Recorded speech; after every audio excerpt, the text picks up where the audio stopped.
पूर्ण घरामध्ये एक प्रकारचं शांत वातावरण निर्माण झालं होतं। असं वाटत होतं की वादळ येण्याच्या आधीची ही शांतता आहे। मोबाईलवर मेसेज आला होता की फायनल हिअरिंग आहे। त्यानंतर मुक्ता आणि सागर या दोघांचं नातं कायमचं तुटणार होतं।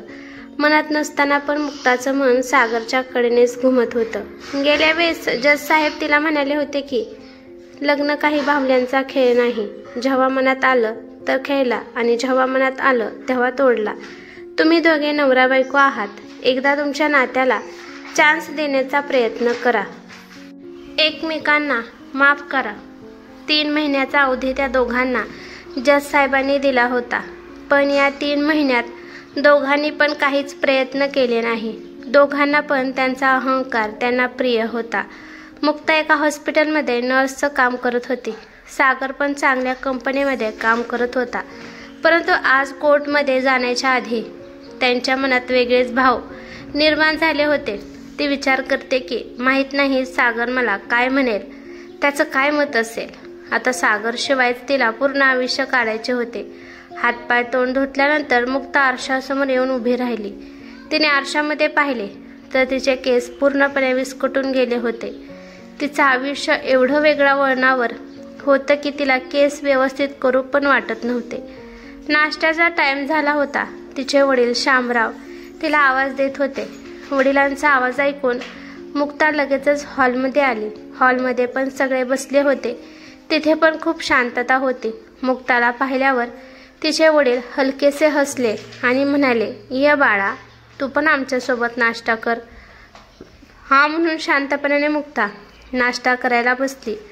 मुक्ताला कळाले होते की आज तिच्यासोबत कोणीच काही बोलत नव्हते, सगळेच आपल्यामध्येच व्यस्त आहे असे दाखवत होते।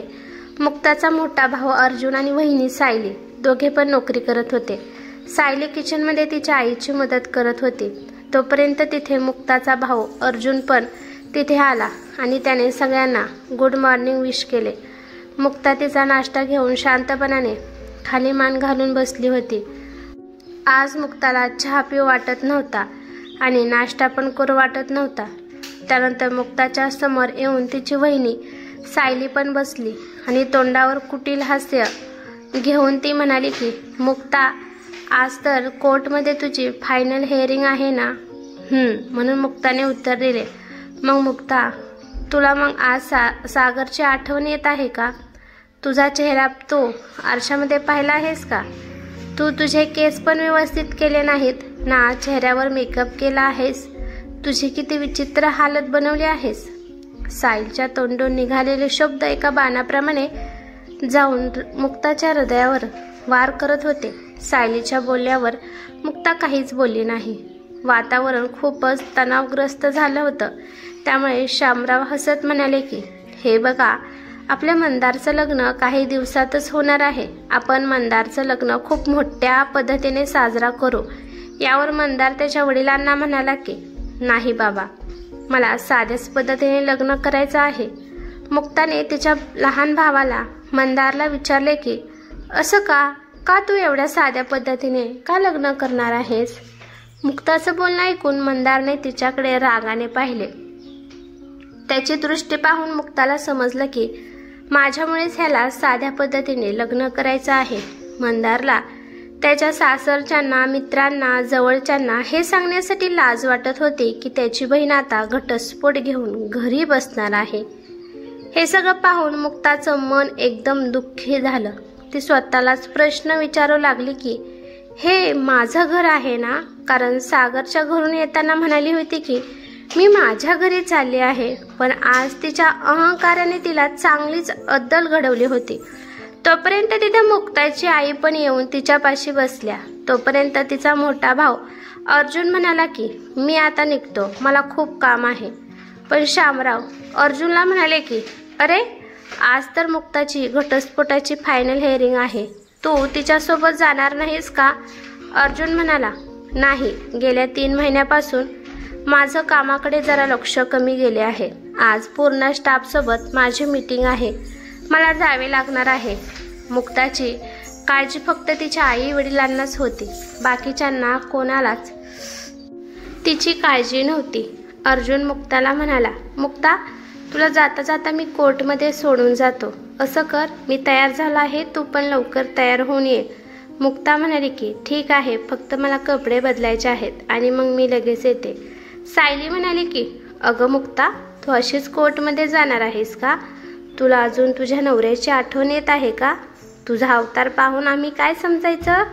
आपल्या बायकोच्या बोलण्याकडे दुर्लक्ष करत अर्जुन मुक्ताला तयार होण्यासाठी सांगतो आणि गाडीमध्ये बसून तिची वाट पाहतो.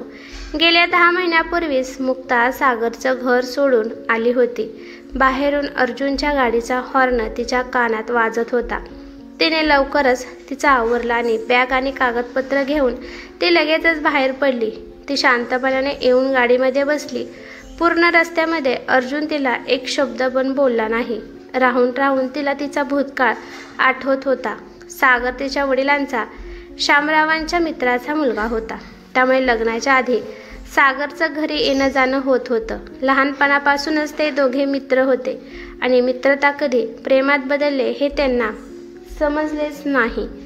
दोघे पण एकाच जातीचे होते, त्यामुळे कोणालाच या दोघांच्या नात्याबद्दल फरक पडला नाही. अजिबात वेळ न घालवता लगेचच त्या दोघांचे धूमधडाक्यात लग्न लावून दिले.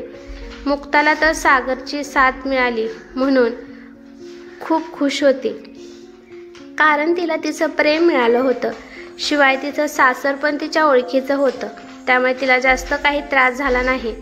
पण तिचं लग्न झाल्यावर तिचे सासू सासरे गावाकडे जाऊन राहिले होते, कारण गावाकडे शेती होती आणि शेतीच पाहण्यासाठी ते गावाकडे गेले.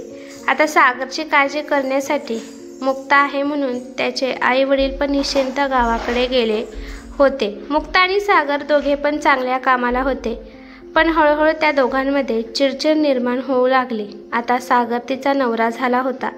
प्रत्येक गोष्टीत तो आता काटकसर करण्याबाबतीत तिला बोलत होता. दोघांचे विचार एकमेकांना जुळत नव्हते. मुक्ताला घरातलं काम करायला अजिबात आवडत नव्हतं, परंतु सागरला वाटत होतं की एका तरी टायमाला मुक्ताने तिच्या हातून स्वयंपाक बनवून त्याला खाण्यासाठी द्यावे, शिवाय त्याची काळजी पण घ्यावी. परंतु नवऱ्याची काळजी घेणे, घर स्वच्छ ठेवणे, घरात लक्ष देणे हे मात्र मुक्ताला अजिबात आवडत नव्हतं.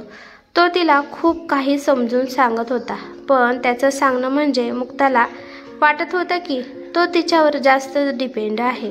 त्यामुळे सागरचा स्वभाव खूप चिडचिडा होऊ लागला. दोघांमध्ये छोट्या छोट्या गोष्टीवरून भांडणे होऊ लागली. घरात सागर पण काम करत होता, परंतु तो पण म्हणत होता की आपण दोघांनी मिळून घरातली कामे करून घर स्वच्छ ठेवू, काटकसर करून मिळून भाजी आणू, मिळून किराणा आणू. पण तिला वाटायचं की हे सगळं पुरुषाचे कामं आहेत, मी का करू? मुक्ताने 2-3 दिवस झाले तरी तिची बेडरूम स्वच्छ केली नव्हती. त्यामुळे रागात सागर तिला म्हणाला की कमीत कमी बेडरूम तरी स्वच्छ करायची, परंतु मुक्ता त्याला उलट उत्तर देऊ लागली. त्यामुळे तो रागात म्हणाला की हे बघ, हे माझं घर आहे, त्यामुळे या घरात कसं राहायचं हे मी ठरवणार आहे. मग मुक्ता पण रागात म्हणाली की ठीक आहे, हे जर तुझं घर आहे तर तूच तुझ्या घरात आनंदाने राहा, मी माझ्या घरी निघून जाणार आहे. आणि खूप अहंकाराने मुक्ता तिचं सामान घेऊन माहेरी निघून आली. मुक्ता निघून गेल्यावर रागाच्या तावात सागरने पण तिला घटस्फोटाची नोटीस पाठवली.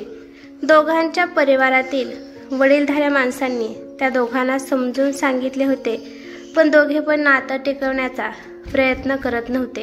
गेल्या 10 महिन्यापासून मुक्ता आणि सागर कोर्ट कचेरीच्या फेऱ्या मारत आहेत.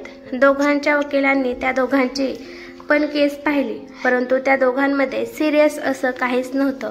एकमेकांनी जर एकमेकांना समजून घेतले तर ते दोघे अजून एकत्र येऊ शकतात असं त्यांना वाटत होतं. पण मुक्ताला लवकराच्या लवकर सागरपासून मोकळं व्हायचं होतं.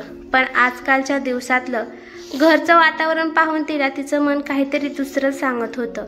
ती खूप शहाणपणाने तिच्या माहेरच्या घरी आली होती की हे माझं घर आहे, पण आज तिला तिचंच घर परकं वाटत होतं. अचानक अर्जुनने गाडीचा हॉर्न वाजवला आणि म्हणाला की अगं मुक्ता, कुठे हरवली आहेस? किती वेळ झालं मी तुला आवाज देत आहे. तुझी तब्येत तर ठीक आहे ना? मुक्ता म्हणाली की मी ठीक आहे, फक्त थोडं डोकं दुखत आहे. मुक्ता गाडीतून खाली उतरली आणि अर्जुन तिला म्हणाला, मला माफ कर मुक्ता, आज माझी मीटिंग आहे, नाहीतर मी तुझ्यासोबत आलो असतो. आज तुला एकटीला सगळं हँडल करावे लागेल. मुक्ता म्हणाली, काही हरकत नाही दादा, मी सगळं मॅनेज करते. जसा तिने दरवाजा लावला तसा अर्जुन लगेचच तेथून निघून गेला. आज आपली बहीण कोणत्या मनस्थितीतून जात आहे या बाबतीत अर्जुनला काहीच घेणे देणे नव्हते. म्हणायला तिला आई वडील आहेत, 2 भाव आहेत, वहिनी आहेत, पण आज तिच्या पाठीशी कोणी पण खंबीरपणे उभा नाही. आज माझ्या आयुष्याचा निर्णय मलाच घ्यावा लागेल. मी तर माझ्या घरासाठी एक ओझेच बनली आहे. जड पावलांनी मुक्ता तिच्या मार्गाकडे निघाली, जिथे तिचं भाग्य लिहिले जाणार होते.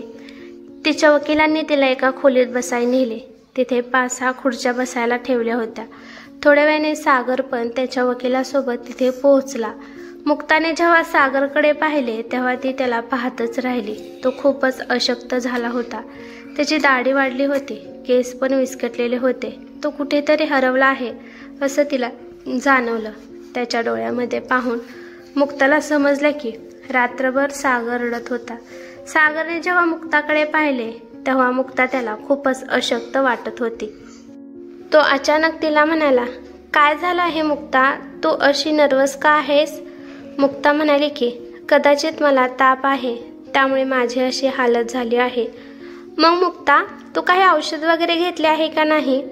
मुक्ताने नाही म्हणून मान हलवली. सागर म्हणाला, काय मुक्ता, तुला स्वतःची काळजी घेता येत नाही का? काय हाल बनवले आहेत? त्यानंतर सागरने तिच्या डोक्याला स्पर्श करून पाहिला तर तिला खूपच ताप आला होता. तो तिला म्हणाला, थांब, मी तुझ्यासाठी औषध घेऊन येतो.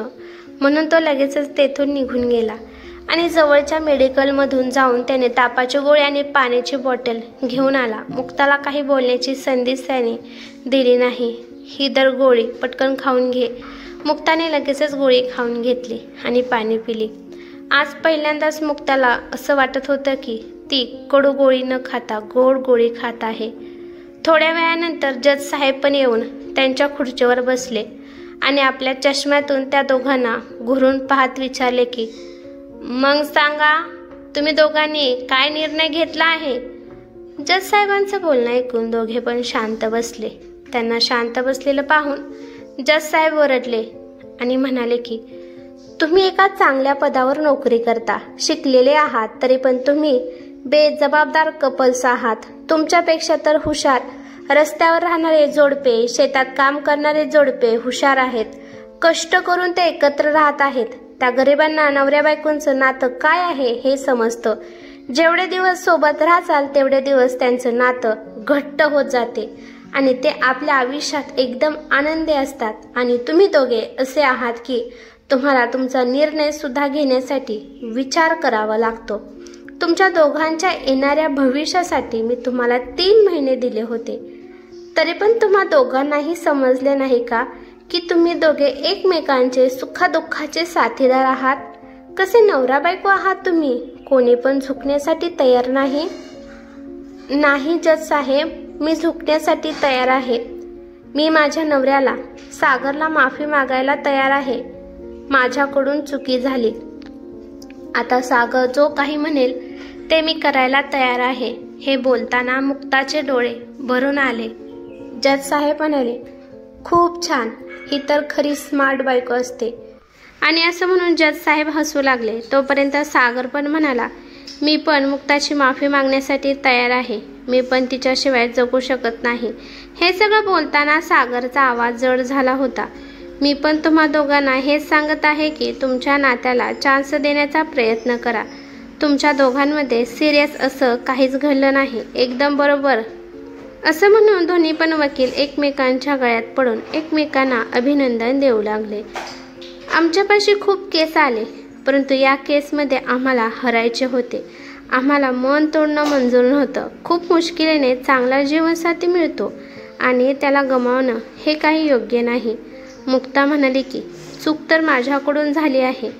जेव्हा मी बायको बनली तेव्हा घरातल्या जिम्मेदारी घ्यायच्या असतात, परंतु मी नेहमी माझ्या जिम्मेदारांपासून पळ काढायचा प्रयत्न केला. आणि जेव्हा सागर मला जिम्मेदाऱ्या सांगत होता तेव्हा मला वाटत होते की तो मला रोकटोक करत आहे.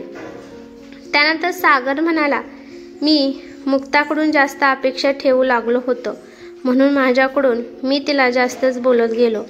तोपर्यंत जज साहेब म्हणाले, अंत भला तो सब भला. वकील साहेब म्हणाले, ठीक आहे, आता तुम्ही तुमच्या घरी जावा. सागर मुक्ताचा हात हातात घेत म्हणाला की, मुक्ता, आपल्या घरी जायचे ना? मुक्ता म्हणाली, हां, मला माझ्या घरी जायचं आहे. आणि हे सांगताना तिचा चेहरा उजळून निघाला होता. आणि अशा प्रकारे दोघे पण एकमेकांचा हात पकडून त्यांच्या घरी निघाले होते. नवरा बायकोचं नातं हे करंजीसारखं असावं, गोड आणि खुसखुशीत. नवरा म्हणजे करंजीचं वरचा आवरण आणि बायको म्हणजे आतील गोड सारण. ही कथा कशी वाटली ते मला कमेंट करून नक्की सांगा. कथा आवडली तर लाईक शेअर नक्की करा. आणि चॅनेलवरती नवीन असाल तर चॅनेलला सबस्क्राईब करा.